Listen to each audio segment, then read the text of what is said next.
que j'ai pas faite. Alors évidemment que, imaginons quelqu'un qui est en train d'avancer dans Torah et Mitzvot et qu'il ne peut pas faire peut-être Shabbat du jour au lendemain, il ne va pas se dire bah soit je fais Shabbat, soit je ne fais pas Shabbat, donc autant rien faire. Non. Évidemment que quand quelqu'un il avance dans Torah et Mitzvot, il veut s'améliorer, il essaie de prendre Shabbat sur lui. Quelqu'un qui est fumeur et qui travaille, s'il peut s'empêcher de fumer, il continue d'aller travailler, au moins il a fait un pas. Et combien d'histoires il y a là-dessus qu'une fois quelqu'un il allait dans une show, il a écouté un cours d'un rav et que justement ce rav il avait écrit au rabbi en lui posant la question: je sais qu'on me reconnaît comme quoi que je suis un grand orateur, mais j'ai cette impression qu'après mon cours, il n'y a pas d'effet.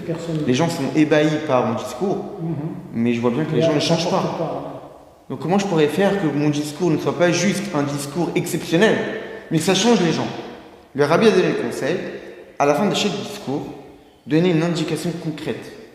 Un petit effort, une petite indication, un petit conseil de changement de comportement.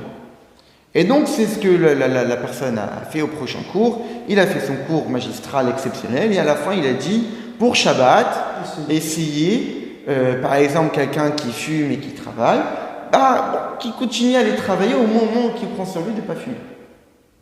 Et il y avait une personne qui était là et qui a écouté, mais que c'est quelqu'un qui venait jamais à la synagogue. Et là, il est venu. Et le rabbin en question, le shliach, il constate que cette personne vient le Shabbat d'après, le Shabbat d'après, le Shabbat d'après. À un moment donné, il ose aller le voir, et il pose la question: mais avant, vous venez jamais. Et là, tout d'un coup, je vous vois régulièrement. Qu'est-ce qui s'est passé? Il dit: vous vous souvenez du discours que vous avez fait il y a quelques semaines? Vous avez donné comme indication que par Paris Shabbat, moi aussi je suis fumeur et je travaille. Je vous ai écouté, je suis incapable de faire Shabbat du jour au lendemain. Alors, je me suis dit, pourquoi pas m'empêcher de fumer?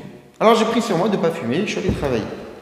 Mais en allant travailler, j'avais envie de fumer, il me s'est rappelé que je devais m'arrêter. Et je me suis dit: mais c'est ridicule. Je suis en train de faire l'effort de ne pas fumer, mais je suis en train de travailler. C'est antinomique, c'est incompatible. Alors il est allé chez lui. Il est chez lui, il s'est dit: bon, maintenant je peux travailler. Et donc il ne fume pas, il ne travaille pas, il reste chez lui. Et mais je vois personne. Je fais rien. Je vais rester 24 heures sans rien faire. Autant aller à la synagogue. Au moins je vais rencontrer des gens, j'aurai une vie. C'est ça pendant ces jours-là. Il va juste rester les bras croisés. Et donc là il finit. Donc c'est comme ça que depuis que vous avez donné ça, maintenant je vais à la synagogue le Shabbat.